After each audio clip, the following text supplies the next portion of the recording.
Hello, everyone. Just want to let you know you're in the right place. We'll be starting in a few minutes.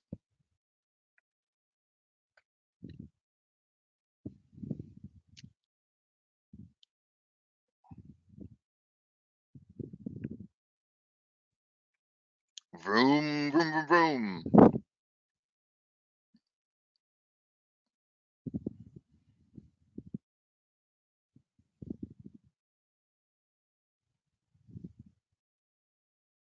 Okay, I think we're we're going to get started here, everyone. Welcome to the HostGator online webinar. The subject for today, we're going to be talking about optimization versus scaling and how to get the most out of your hosting plan. First things first, make sure the audio is good.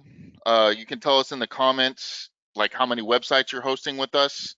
There's a question section that we have available for you to drop your questions into the webinar, as well as there's a chat in there as well. Feel free to chat away. And if you have any issues like whatsoever, you can always contact the webinar help desk, 855-352-9002, or usually just refreshing it will help a lot of your issues if you're having any on your end. My name is Daniel Harden. Nice to meet you all. I'm going to be your webinar host today. I'm a web advisor coach in Houston, Texas. I'm a big sci-fi fanatic. By the way, answer a question for me, everybody. Star Wars or Star Trek? Drop your answers in the chat. Let me know what's the answer to that question. I'm always curious. Star Wars or Star Trek? I'm a D&D dude. I like to play Dungeons and Dragons on my free time. Also, I'm going to have my webinar admin assisting me today in chat, Devin. So he'll be answering your questions and talking to y'all in there. She'll also be sharing some stuff in you with chat. So engage them in the chat on the side. Drop your questions in the chat and the like. Here's what we're going to be covering in today's webinar. We're going to take an example website. We're just going to say, an example case. And then we're going to identify potential future issues with website traffic. And then we'll discuss how CPU resource usage can be affected by that. We're going to take a good amount of time to review some optimization techniques. Then we'll jump into analyzing some web hosting product options. And throughout this all, I'll have Devin assisting me sharing some knowledge base articles. So let's hop to it. Let's begin. So our example case for our webinar today, we're going to assume that we have a WordPress website on our most economical shared hosting plan, the Hatchling Plan. Don't worry if you're using some other CMS or builder, as everything covered in general will still apply. So what is the problem that we're having? Generally, our website isn't performing as well as we'd like. Maybe it's slowing down, maybe there's some error messages, but the best problem to have actually is too much traffic. That's a good problem to have. We want traffic coming to our website. But if you have a lot of traffic, your site, like I said, can slow down or even throw certain types of error messages. In the worst case, it can become suspended temporarily due to the CPU overusage. Now, on our shared servers, we do have a 99.9 uptime guarantee, but if you exceed those limits of the shared environment, you may experience some degradation.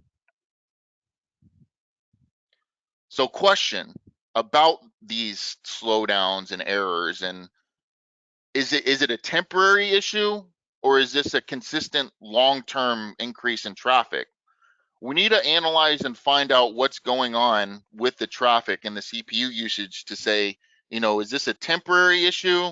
Is this just like a one-time, one-off thing? We could just throw a Band-Aid on it and probably fix it up real quick.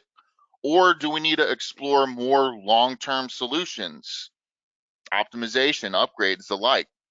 A few good case studies I like to share with everybody is one time we had somebody hit the front page of Reddit.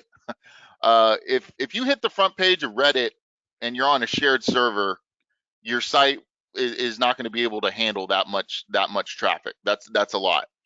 Now, also we have holidays coming up around the corner. Black Friday, Christmas is a big time for most companies.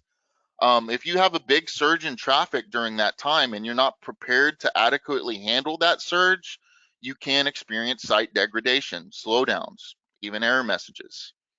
But there are cases of steady organic growth that we see over time. Your site's slowly catching on, become more and more popular. So we need to identify where you fit into these cases, or where our example website actually fits. And generally our solution is going to be as such. First and foremost, optimize the websites. We have some really good do-it-yourself techniques that we're going to be talking about today, but the solution to slow performing websites and the like, or if you're getting a lot of traffic, is optimization. That's the first and best thing that anybody could do for their website. Once you've optimized, at that point, we can start discussing some of our other add-on products and services, and then even potentially finally upgrading your hardware, that is your hosting plan. So let's just take a moment to talk about CPU usage. Ever since the advent of Web 2.0 in the early 2000s, websites are expected to do a lot more. Gone are the days of static HTML websites, and we expect our sites to do more. This means higher demand for the brain of the server, the CPU, or central processing unit. Anytime you have any type of traffic hit your website, nowadays, especially on WordPress websites, it's going to spin up server-side processes, which in turn cause CPU usage. So we're going to go ahead and talk about some of those major causes of CPU spikes here and how to fix them. The bad news is it does take a little bit of time to patch all of these, but the good news is that these patches are best practices and they're going to set you up for success in the future. The first thing everyone should be checking is the software versions that they're using for their website. Now, for our WordPress, we want to check our WordPress version that we're using, and including what version of the plugins that we're using, what version of the themes that we're using, and the APIs, some of the server-side scripting languages like PHP, which WordPress runs on. What version of that are you using? Generally, you want to be on the most up-to-date version. That's a good rule of thumb. That's the single most best way to optimize your website. Now, a lot of these updates are done automatically. As a matter of fact, if you install WordPress using our Soft Oculus installer, the automatic updates are going to be enabled by default. However, I have encountered a lot of websites where we do have automatic updates disabled. So if that's the case for you, you may have an out-of-date site. So an easy way to go ahead and check your WordPress version is to log into your WordPress dashboard and go to the admin area. And then at the very bottom of your dashboard, it should show your WordPress version. You want to be at least on 5.6. I believe the latest release is closer to 5.8. But if you're lower than 5, you should look into updating your WordPress version. Additionally, you're going to want to check the PHP version that you're using. Now, this step, I wouldn't call it advanced. It's somewhere in the middle. It's not for our novice users, but it's not impossible. It takes a couple of extra steps in our cPanel, which our frontline live support can help you with. Or if you'd like to ask Devin for the article on how to create a PHP info page, you simply go into your file manager, create one, load it in your browser, and at the top you can determine your PHP version. A good rule of thumb is to be on at least 7.2 or higher. If you're on 5.6 or lower, you should definitely take steps into looking to upgrading your PHP version and your website in general.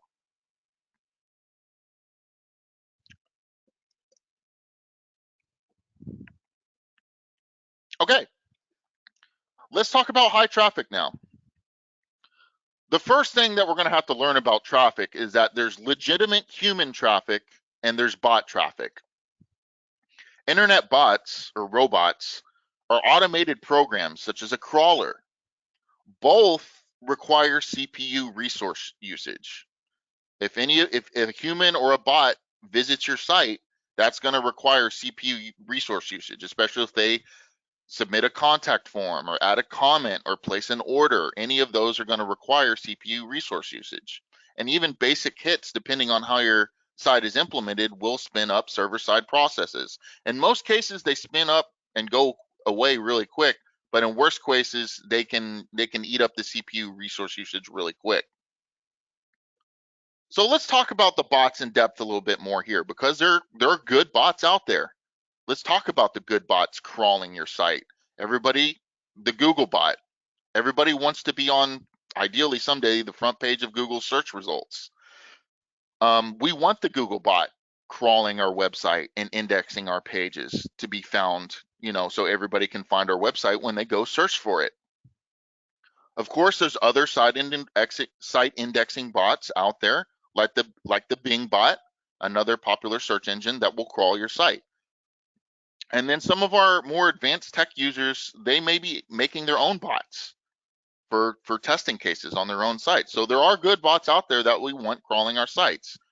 But again, as stated in the previous slide, if you're not prepared to handle that, they can easily eat up CPU usage. So let's talk about the good bot solutions, how to be prepared to handle these good bot requests. First and foremost, I always encourage everybody to go to Google and create a Webmasters account.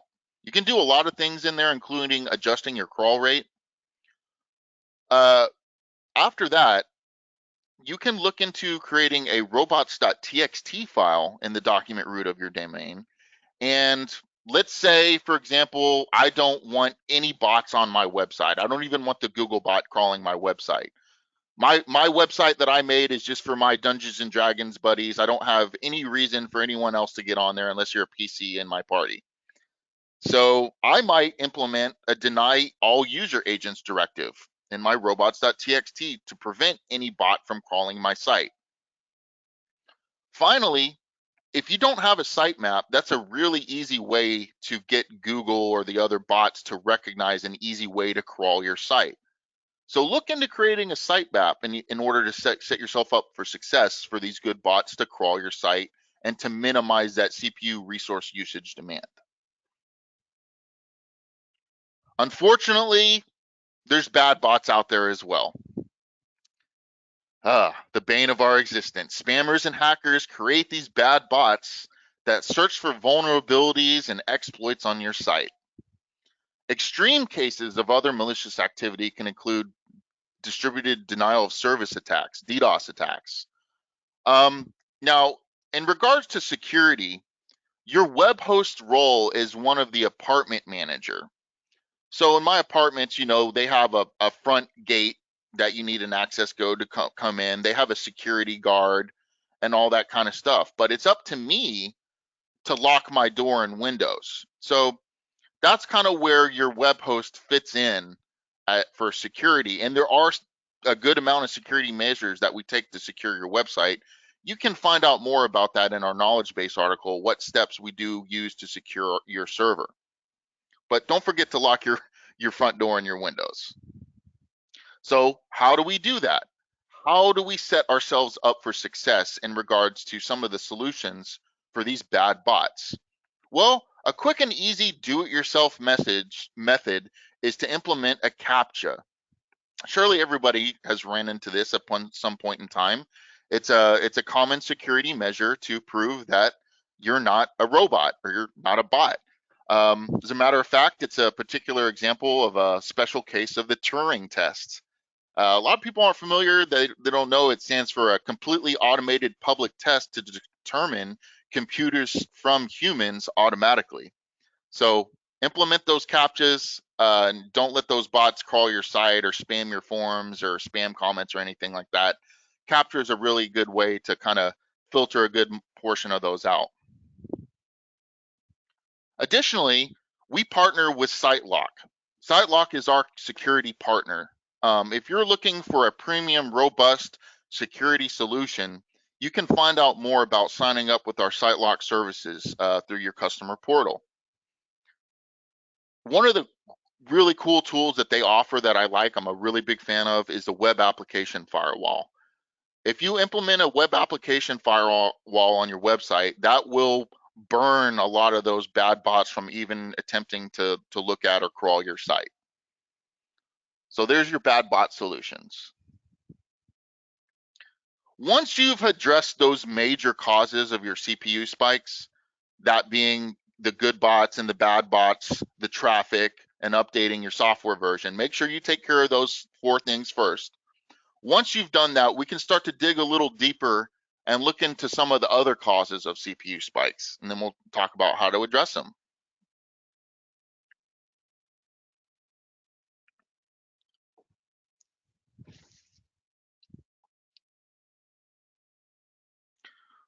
High resource usage.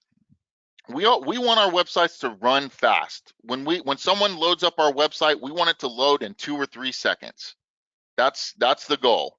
Otherwise, if your website takes longer than 5 or 6 seconds to load, most users are going to be a little bit deterred by that, maybe move on to another website, and it can even affect your SEO rankings. So you're going to want to evaluate what plugins you have on your website. A lot of times I run into some websites, they'll have 2 or 3 SEO plugins. So, I would argue that in most cases, you probably need 1 at most. You don't need duplicate plugins doing the same thing. You don't need 2 or 3 backup plugins. You don't need 2 or 3 caching plugins in most cases. So try to address what plugins you have. Additionally, there's a lot of themes out there that are developed by third parties that are really high end. They have a lot of bells and whistles going off on them. They're really fancy, really responsive, a lot of things going on in the background, which is really cool, but they can eat up a good amount of resource usage because they're high intensive and high demands. And again, going back to the plugin, they can get bloated very often. A very easy way is to go in and evaluate what plugins do you have and do you need them. There's a lot of cool plugins out there. The Jetpack plugin has a lot of cool functionality in regards to interfacing with WordPress.org and the like. But I would ask you to ask yourself, do you need those plugins? So it's a great place to start. So let's talk about wild processes for a second here. Going back to the third-party developers, which I do some development on the side. It's fun. It's one of my interests, and there's a lot of people out there who are developers. But when we run into some of these third-party developers, some of the poorly implemented code can spin up some bad processes that shouldn't be running or that are idle.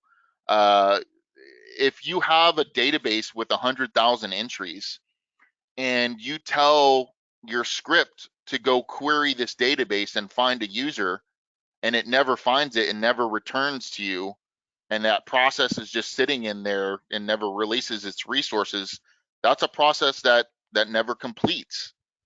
If you have an email client connection that's trying to connect to your server and it just sit there being idle, that can potentially cause issues. But yeah, just be aware of wild processes and bad coding in general whenever you're hiring that cheap third-party developer to work on your site. Sometimes I've seen them implement some bad code. So just be aware that can be a thing that happens. Additionally, you're going to have some interfering processes in some cases that should be running, but the best example I can give of this is, I mentioned previously, is the backup buddy plugins or any kind of backup plugins. They're good plugins. We want to have backups. Backups are a good thing. However, a lot of the backup plugins I see being implemented on our users' websites, nobody goes in and manages those backups. So if you're not managing those accordingly, you can easily exceed 5 or 10 gigabytes, after a few years. We always recommend our CodeGuard service. This is our premium backup solution that doesn't take any server resources, and everything's stored in the cloud, and the iterative backups are managed accordingly for you. Again, Backup Buddy, they're usually, in the backup plugins in general, they're good to have backups. You want to have backups, but the problem becomes when it takes resources to run those backups on the server, and even more to restore them. You can easily hit maximum execution time limits on the shared server, or upload limits on the shared server if you're trying to do these things through your WordPress dashboard. So long story short, we recommend CodeGuard for your premium backup solution. There are other ways to do it manually, specifically with CPanel backup icons and the like. Our administrators can restore these backups for you via their Linux scripting skills. But generally speaking, I often see my users running into resource usage issues on shared servers when they're trying to restore their WordPress backup plugin. Finally, let's go ahead and talk about videos on your site. Videos on a shared environment, we're still on our shared environment example, they should never be uploaded directly to your site. Or if you're trying to stream videos or anything like, don't upload them directly to your site. Always, always, always embed them with YouTube instead. That'll take a tremendous amount of resource usage and bandwidth off of your shared server. And if you have to upload videos or you have to stream videos, you're definitely going to want to look into a VPS or a dedicated server in order to do that. Okay, let's go ahead and move into talking about some optimization resources. So in regards to WordPress, again, if you're looking for some more specific further direction on how to proceed with WordPress optimization, a lot of times I'll check the WordPress error log or whatever application error log that you're using. A lot of times that can point you in the right direction of where you need to look into optimizing whatever it says in those logs. Additionally, I always like to share our knowledge base articles on how to optimize WordPress. Has a lot of good tips and techniques in there, but the number one best and easiest thing, the silver bullet, if you would, for WordPress optimization is a caching plugin. We recommend Super Cache, but there's other ones out there like W3 Total Cache. If you do not have a caching plugin on your WordPress site, get one now. It will take a tremendous amount of load off of your shared server.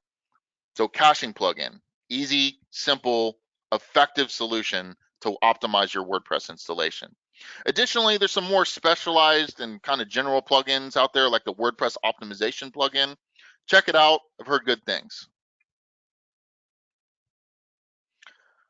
Then moving into some more general optimization resources, if you still need further information on what steps to take to optimizing your website, there's a handy little website out there called GTmetrix. If you like, you can go in there, go to gtmetrix.com, put your website in there and run a test and see what score you get. It'll give you a score on how your website's performing optimization wise and what steps you can take to make it run faster, smoother. But as I mentioned in the previous slide, oftentimes one of the number one things that we see on those GTmetrix results is a direction to leverage browser caching. Now, in the previous slide, I mentioned how your WP Super Cache plugin would do that for you. But if you don't have a WordPress, you're still going to want to look into leveraging browser caching, because that is the number one easiest silver bullet thing that you can do to optimize your website.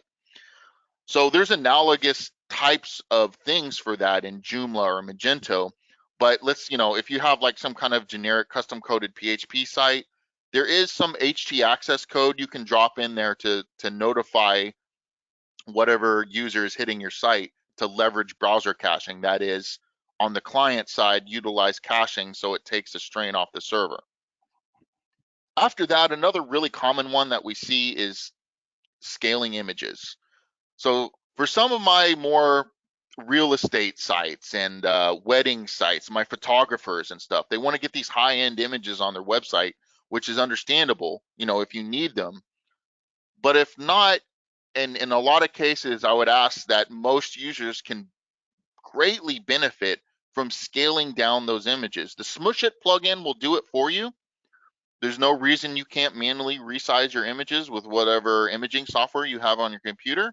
But yeah, you can see big wins from scaling down your images. Finally, if you're looking for a really easy win a really simple, easy, and effective solution, get a content delivery network, or a CDN. Now, I did mention that we partner with SiteLock, who also has a web application firewall, definitely going to help speed up your site. They offer a content delivery network that'll optimize, but we've recently started partnering with Cloudflare, and you can take advantage of the free Cloudflare content delivery network on our business plans.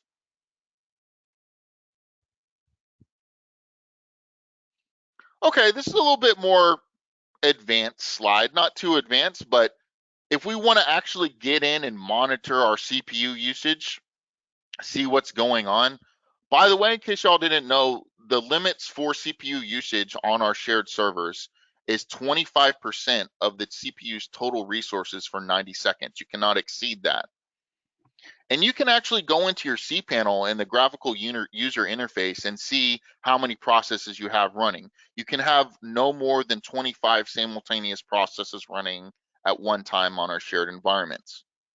So the CPanel GUI would give you some indication of that on the right-hand side. But again, we can also start by checking the error logs. That can give us some more information on CPU resource usage and limits. There are some actual WordPress plugins out there. There's WordPress plugins for pretty much anything for monitoring resource usage. Now, for our more advanced users who are proficient with the Linux command line, who can SSH into their server, there are some commands in Linux that we recommend that you use called top and then also SA.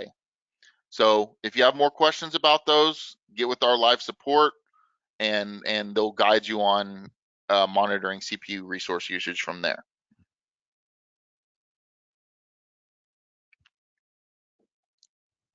Okay. So we're going to move on into talking about life after optimization. So we're going to say that we've done everything that we can to optimize. We've addressed our software versions. We've addressed bots. You know, we have a CDN. We have caching plugins. We've done it all. We've optimized. And let's say that your site's still running slow, or maybe you know, like I said, you have a big sale coming up. You've optimized, and now what? Well, the answer would be to upgrade your hardware. But let's go ahead and make sure that's what we want to do, because we want to understand why did we outgrow our shared environment, or to what degree did we outgrow our shared environment? Was it just that Google bot crawling our site one time once a month? It's probably not a good reason to upgrade your hardware. You know, you should probably just address that first. Or let's say that, you know, you hit the front page of Reddit and you got 1 million hits. I don't know if you can stay on the front page of Reddit for a long time, but, you know, ask yourself, to what degree did you outgrow your shared server, and why did you outgrow your shared server? And what are you trying to accomplish? And before you do anything, make a backup, make 2 backups. Put a backup on your local computer, put a backup in some cloud storage, keep a backup in the home directory of your shared server. So make a backup. Now let's go ahead and talk about some of our possible upgrade paths. You can get a standalone shared server. You could go on a cloud hosting server. You could also get a virtual private server, or you could consider getting a dedicated server. Now, our shared hosting plan is the most economical and reliable hosting plan that we have. If you have, let's say, our baby plan, which can host unlimited domain names, and you have maybe a dozen, 10, 12 domains on that plan, but maybe there's like one that's eating up a lot of resources or has a lot of traffic, you could consider taking that one domain, that one website off of your existing baby plan and putting it on its own hatchling or baby plan. So you could just, one kind of thing to consider right away is taking your one high resource usage website and putting it on its own individual hosting plan. Our shared hosting is the most popular hosting plan. It's very economical, very reliable. I attribute our shared hosting kind of to like the metro or public transit, where it's good for most people. It'll get you where you're going. There's a lot of power on these metro buses. There are some restrictions. You're not supposed to eat. You're not supposed to drink. You're not supposed to smoke on them. Also, the bus can't go 88 miles an hour, and it only stays on its dedicated route. So there's some restrictions on the shared environment. As a next kind of step, you can consider getting on a cloud hosting plan. If you're trying to get some quick, easy wins, especially for speed, the cloud hosting is more like a modern. I would attribute it. It's still public transit, but it's more like a light rail. They're faster, more features. So a cloud hosting server, you can consider getting off that, putting your website onto its own one cloud hosting plan. Now, dedicated servers are the ultimate web hosting solution. You're going to get full power, full access, and you could take that as fast as you want. It's like having your own car. It's like having your own vehicle. You can take it as fast as you want. You can even eat in there, drink in there. You could even crash it if you wanted to. You can take it whatever route you wanted to. That car is the ultimate web hosting solution, our dedicated servers. Now, a virtual private server, its main benefit is customization, especially for tech-savvy users. If you get a VPS, if you get a dedicated server, you get all the things on a VPS, including the web host manager. The web host manager itself, the WHM, it has some really cool advanced security and backup solutions. So that in itself can be a reason for you to move on to a VPS. But going back to my transportation analogy, I would attribute a VPS to like a bicycle, right? Where it doesn't have the power of the car. You can still take it where you want to go, and if you have the know-how and the muscles, you can actually sometimes outpace that bus, that metro. A lot of times, I'll see people taking their bike to the metro, driving the metro where they need to go, and then taking their bike off where they need to go after that. That's a really good way to do it. A lot of people use transportation that way. But yeah, I attribute a VPS kind of like to a bicycle in my transportation analogy, where the dedicated servers like having your own car, and our shared servers are kind of like a public transit, which are good for most cases. It'll get you where you need to go. So again, why would you want to get a dedicated server? The best reason to get a dedicated server is that you can somehow foresee a huge spike in legitimate traffic.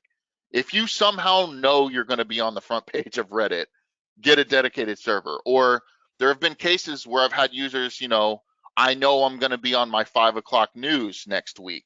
If you know you're going to be on your 5 o'clock news next week, get a dedicated server right now. Get set up for success.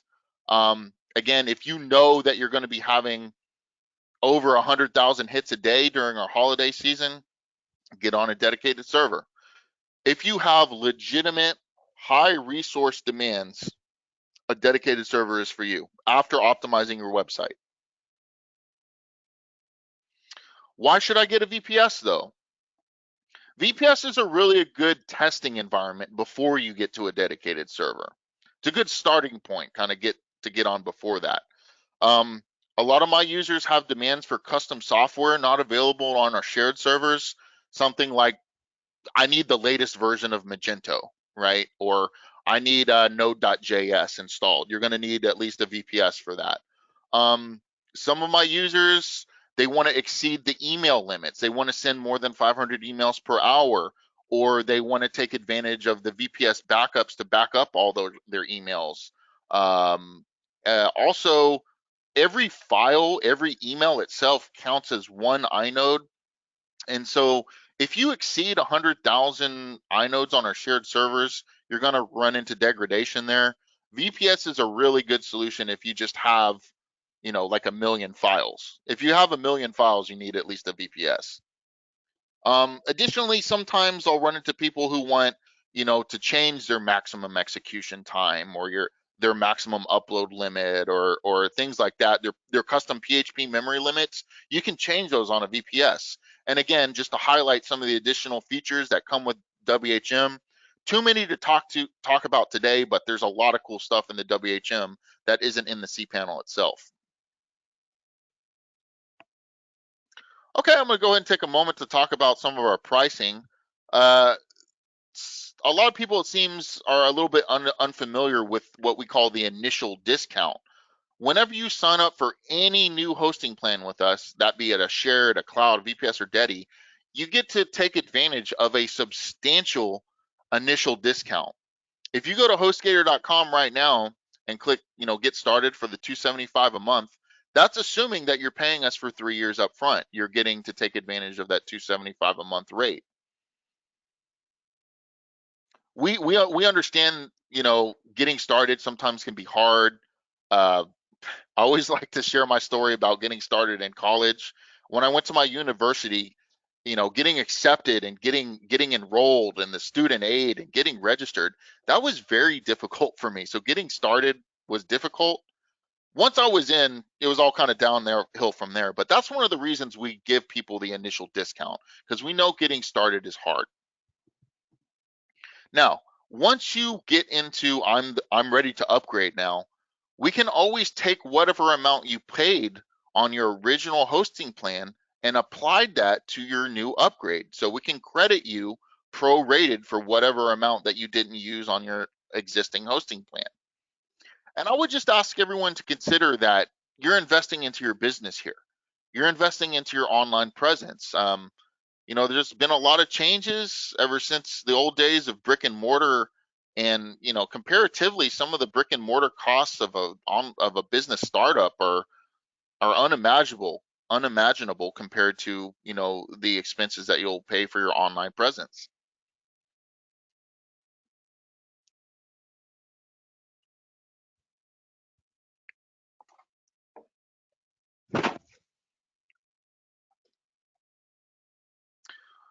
All right, so getting towards kind of the end second half of our webinar today. So let's review what we covered. We identified potential current and future issues with website traffic. We discussed CPU resource usage issues. We reviewed optimization techniques. We analyzed web hosting product options. And we also, Devin in chat, I'm sure, shared with you a good knowledge base articles that'll help assist you in optimizing and scaling your website. But I'm going to go ahead and move into the question and answer section of today's webinar. So I'm going to go ahead and check in with Devin here and see maybe what questions he had for us.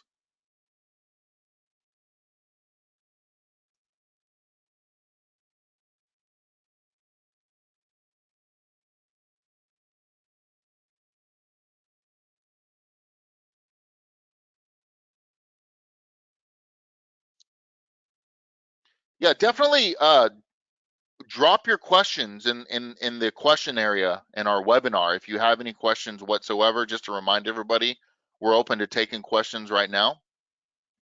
But I do know one common question I get a lot is, what are some of the more common error messages that you might see like on your website or in the error logs?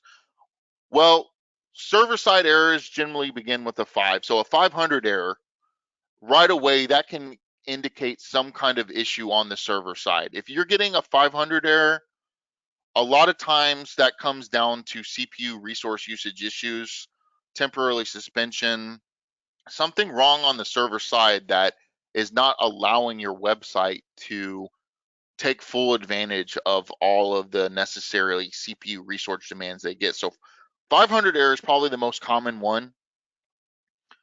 There's also some other ones that you might experience if you're actually temporarily suspended. You may see either a 502 error or potentially even a 403 error. You may see some sub messages like service temporarily unavailable, or you might see things like, contact a webmaster for assistance. Sometimes if your website is just sitting and spinning there and not loading, there's some kind of process that isn't executing on the back end.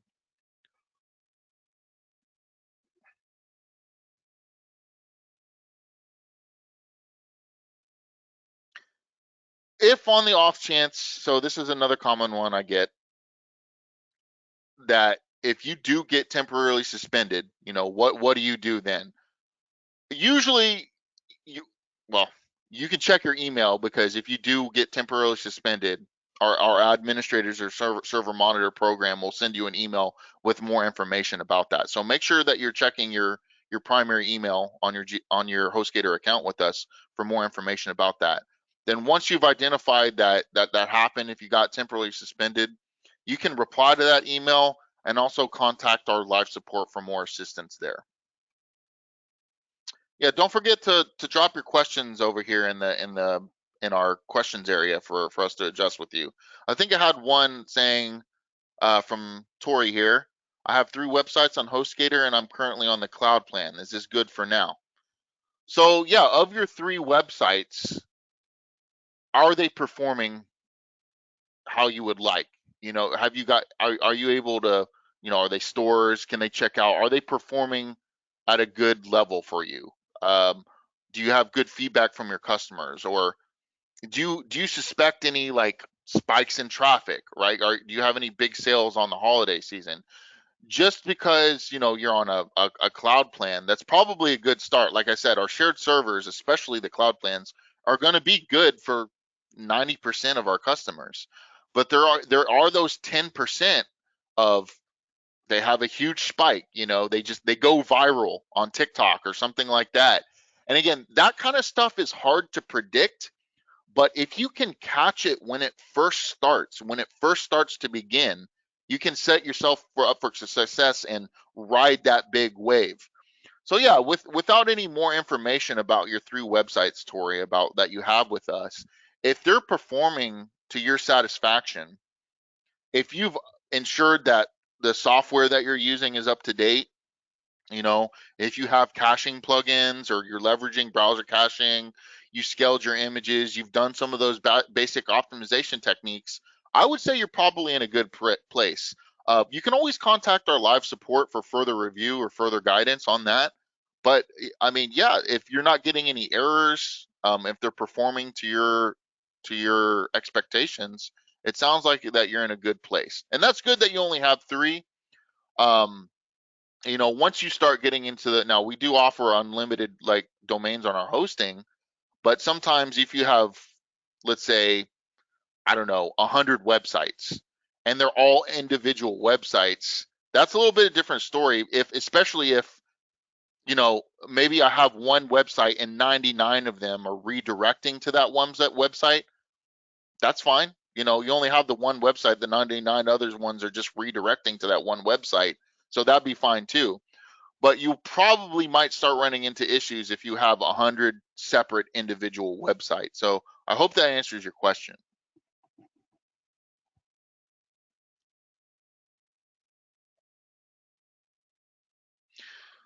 So here's another one that I get sometimes is, what resources are available if I don't want to do these optimizations myself? The short answer is to that, we actually do have a design services team. We can help build you a new website and optimize that. Optimizing your current website is not something our frontline support is going to do for you. We can give you good tips, we can give you good tricks, but optimizing your website is not something that our support will do on your behalf.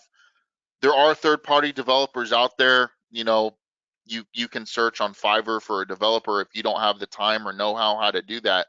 But I would first encourage you to discuss what you can do or what we can do for you with our live support and our design services team. But there's kind of like a gray area there, and there's a point past which we don't support of website development for frontline support. But our design services team can definitely build you a new working website. So contact us about more information about that.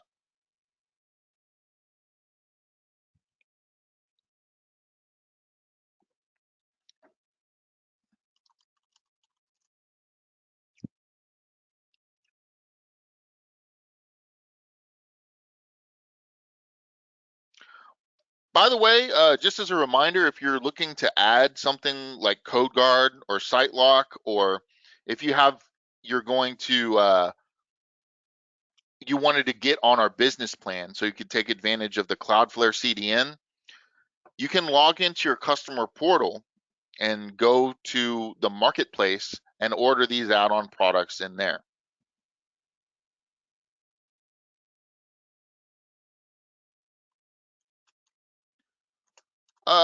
Here's another couple good questions about the traffic we were talking about earlier, about human traffic and bot traffic, or good bots versus bad bots, and like how do you know which one's which?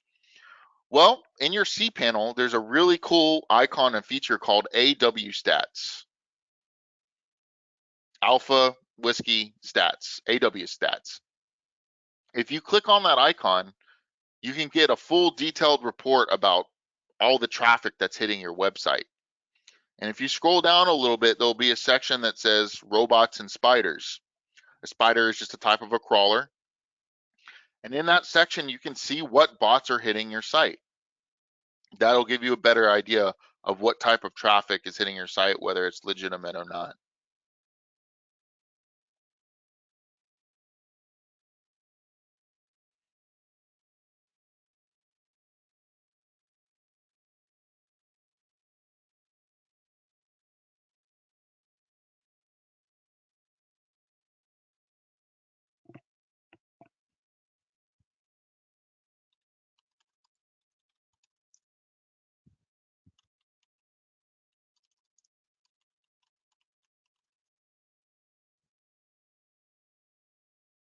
Okay, I'll give another minute or two for any additional questions.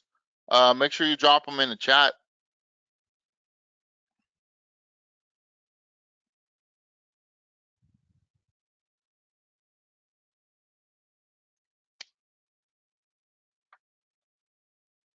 For those of us who are interested in taking advantage of some of our Black Friday deals, we always have some great deals coming up around Black Friday. Make sure you follow us on social media for more information about that. There's some really cool, great deals when it comes down to web hosting and taking advantage of that. Maybe you want to move from a shared to a cloud server. We're going to have some great deals available. Maybe you want to get on a VPS or dedicated server.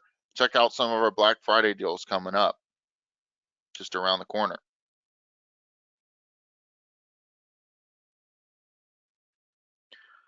Well, everyone, I'm going to go ahead and wrap up our webinar today. I wanted to thank everyone for attending out of their busy days and hectic schedules.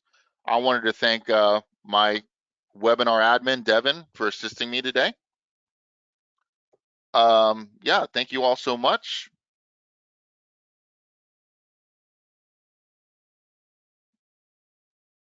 Make sure you contact our live support if you have any questions, comments, or concerns. Once again, my name's Dan. Y'all have a good one.